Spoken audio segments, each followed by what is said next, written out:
Joining us in the studio this half hour is the Chief Executive at Battle Creek Unlimited, Karl Dehn. Karl, good morning.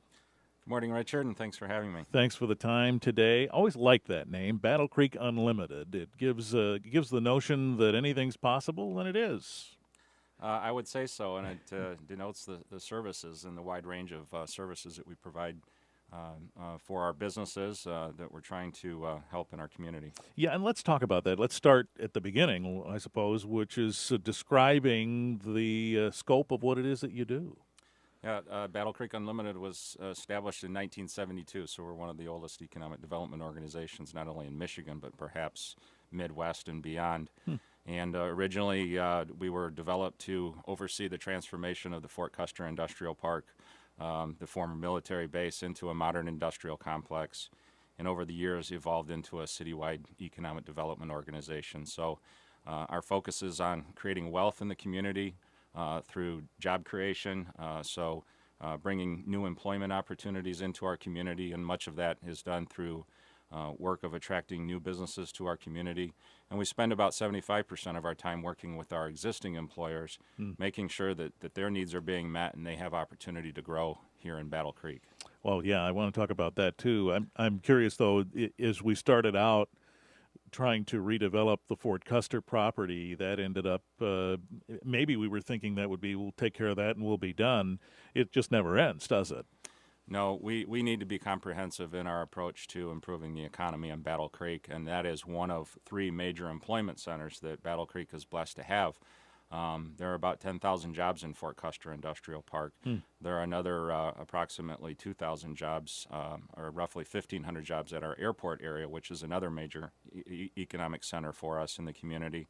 And then our downtown has more than 6,000 people working there in and around the downtown. So those are three primary areas where the majority of our work takes place so that we can impact the entire economy and the entire community if we do a good job in those areas.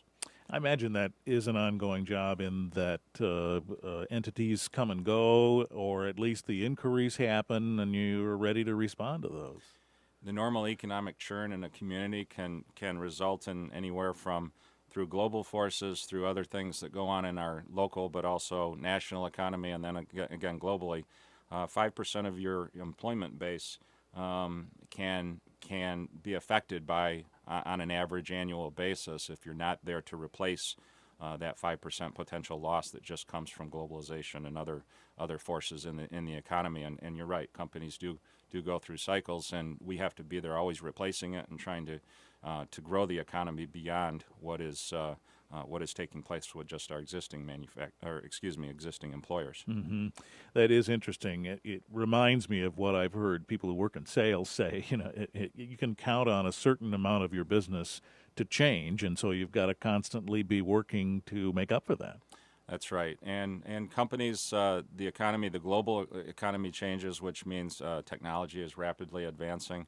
One of the important things to us is that we want to attract and support companies in Battle Creek that are always are up to date with their technology and are competitive in their industries, and therefore are going to have a good, solid future for Battle Creek. But at the same time, we need to make sure that our infrastructure, our community, the cost of doing business in Battle Creek, the overall business climate, the workforce, everything has to be favorable for that company and meet their needs in order for them to continue to grow in our community. Yeah, let's talk about that. When you have the potential for an employer to situate an operation here, what are the things that they ask first? What do they want to know right away? Oftentimes we go through a process of 100 to anywhere from 100 to 150 data points that a company will want to study about a community. So it's a very complex decision. Location and proximity to customers and suppliers sometimes is a factor. Cost of doing business. People talk about incentives that communities have to provide sometimes to be competitive. That's not typically first on their list, but it is one of their top 5 factors. It does factor into the cost of doing business. So we do have to compete, and most of my colleagues in economic development would love it if we didn't have to offer incentives, but there are communities and states and countries that are offering incentives And so we have to be competitive. We always take an approach that we want to do performance-based incentives. Workforce availability, workforce costs, again, going back to the cost of doing business, is a major factor, and it's probably never been a bigger factor than it is right now. As we see the economy recovering, we're coming out of a recession that has been unprecedented in respect to the length of time and the severity, and yet we have technology advancing at a faster pace than ever. And so we do have a skills gap nationwide and probably beyond the U.S. issues, where people have been out of work and their skills now are lagging more than they would have otherwise in previous periods of recession. So those are big factors. Our infrastructure, our proximity to, within the Midwest, proximity to Canada has always been a strength. I-94 has been a great asset. We have rail infrastructure in Battle Creek. And we have to have good real estate assets, and that's something also that Battle Creek has done a very good job of making sure we maintain good land assets, as well as when we have companies that have either closed or downsized, we have been able to redevelop buildings at a fairly successful rate. And right now in Fort Custer Industrial Park, for example, our vacancy rate is probably about 3%, and so we have had very good success over the last several years of filling some of the vacant buildings. WBCK Morning Show, Richard Piet here. Our guest this half hour is Karl Dehn, the Chief Executive at Battle Creek Unlimited. Talked about those 3 active centers of economic development in our area, Fort Custer being one, downtown being another, for example. I imagine that the profile, if we were to draw one between an occupant at Fort Custer and one in downtown, is quite different, right? Yes, they have some similarities, but for the most part are very different animals when it comes to approaching economic development. Fort Custer is primarily manufacturing. We have over 90 companies and about 10,000 people employed there. And many of those 90 companies, a fair number, are service providers and suppliers to the larger manufacturers in the park, while downtown has a mix of older, long-time historical manufacturers around the perimeter of downtown, a mix of retail, office, corporate headquarters of a Fortune 500 company in Kellogg. We have food research, not only with Kellogg, but Covance, and the Federal Center as a major employer in the Kellogg Foundation. So a very different mix of corporate and retail and office. And a different set of challenges when it comes to developing the real estate. Fort Custer has been developed primarily since 1972, and much of it came since the 1980s. So the real estate is not as old, but in the downtown we have buildings that have are much older, that date back to the early to mid 1900s likely. And the challenges of redeveloping since our downtown transformation, we've been able to fill over 480,000 square feet of building space, yet the most challenging buildings remain, and those are some of the blighted buildings that are a frustration for us, and I know for many in the community to see continued vacancy and blight in some of our buildings. But these are some of these buildings have been neglected for 15 or 20 years, and the renovation costs are very high.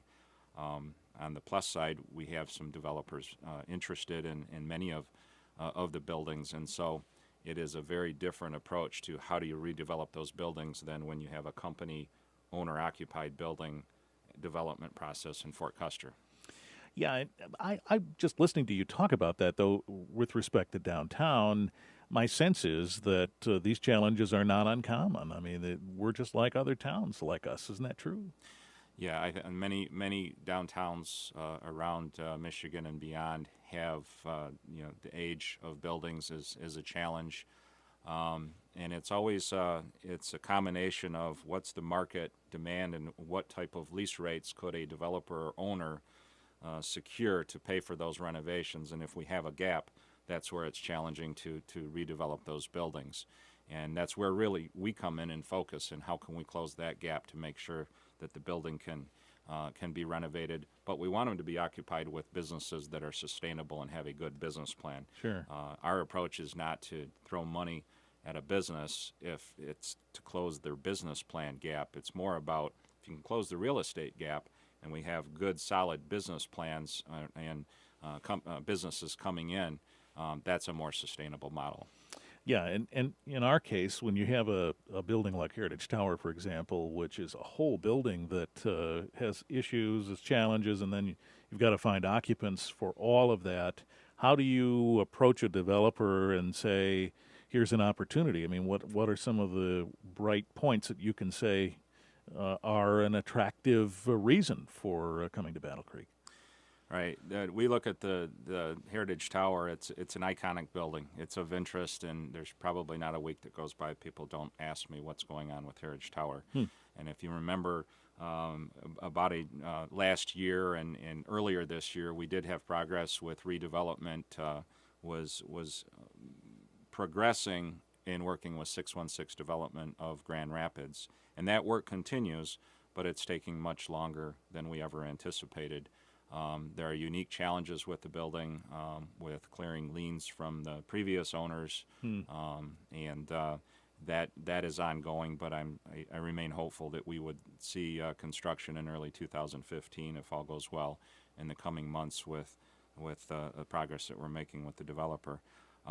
That's a building that, if you look at its original use, original bank building, certainly obsolete for its original compared to its original use, and then we have to get creative, and developers have to look at reuse of those obsolete buildings, and oftentimes what we're seeing in many downtowns is a mixed-use approach. Sure. And that is what we envision for that building, and that is the future. If that building is going to be saved and redeveloped, it is not going to be a full-blown office building from the 19th story down. And 616 Development is looking at a mixed use that would have residential development of about 65 units, a boutique hotel extended stay of about 40 units that would include a restaurant, several offices, and a few retail spaces that could serve downtown but also serve the residents and visitors within the building. And I think it's a perfect reuse for that building, and we're working very hard to get that project done. Sounds exciting. It could be very exciting. It's a project that many other, oftentimes people think if another development occurs, maybe it would cause other developers to see that as competition, but it's quite the contrary. Other developers are on the edge and hoping that are almost ready to jump in, because this could be a catalyst project that then has spin-off effect on other buildings developing. So it's important, and we're really getting after it. Richard Piet here with Karl Dehn, Chief Executive of Battle Creek Unlimited. I imagine that, and I've certainly been hearing this quite a bit in the last couple of weeks, especially talking to folks about jobs and the economy and such, that some companies are looking for a certain kind of workforce with certain strengths, and if they're not sure they can find that, I'm sure that factors into their decision. And to some extent, we have a challenge around here with certain areas of employment where we're looking for folks to fill jobs, right? Yes, it's among the top three, or oftentimes the top factor for companies in their decisions on where they're going to locate or expand, or existing employers to expand. Can they develop the adequate workforce to operate their facility or company? It's not unique to Battle Creek. It's a national issue right now. And again, I was referring earlier to the skills gap that it's even larger now because of the economy, the recessionary period from which we came. And so it is a big challenge. If you look at over the last 2 years, and Battle Creek has seen 22 projects over the 2-year period, and twice has ranked in the top 10 nationally for the number of corporate projects and investments, major investments that have taken place. 22 projects, and over that 2-year period that would be considered major investments or expansions, and about 2,300 new jobs represented by those companies. And some of those jobs are still on the way. Some of those were committed and are underway, and some are yet to come, which means that we have a number of jobs available right now. Companies are having to work very hard to fill those and train people quickly in those jobs. And when we market Battle Creek, we don't tell companies that there's an abundance of labor here necessarily.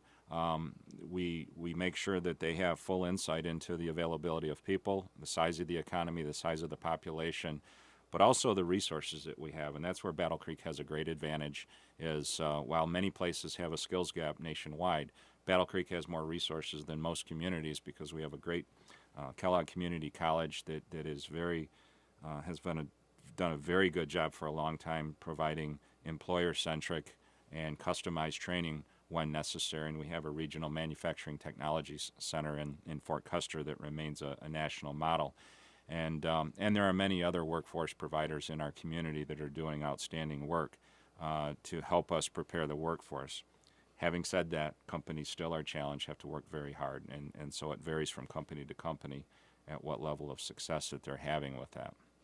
I think I read recently that Battle Creek Unlimited had been contracting with Marshall to give economic development support, and that is no longer continuing. But the notion popped in my head, boy, we can lease out this expertise. It's kind of an interesting idea.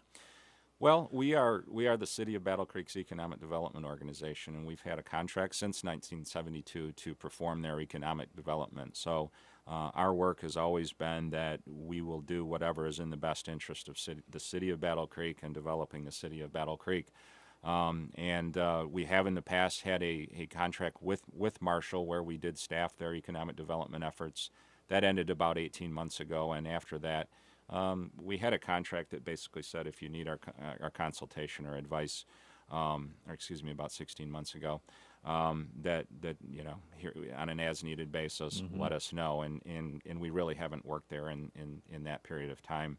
Although we've maintained great relationships, and there are mutual regional issues on which, whether countywide or regionally, where we have alignment with both Marshall and Albion as two of the largest. Along with Battle Creek, three largest communities in Calhoun County.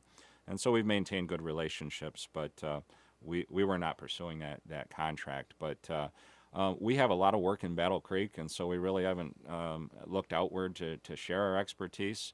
We have a great relationship with Michigan Economic Development Corporation and work with them. Oftentimes projects in which we work require that both state and local approach.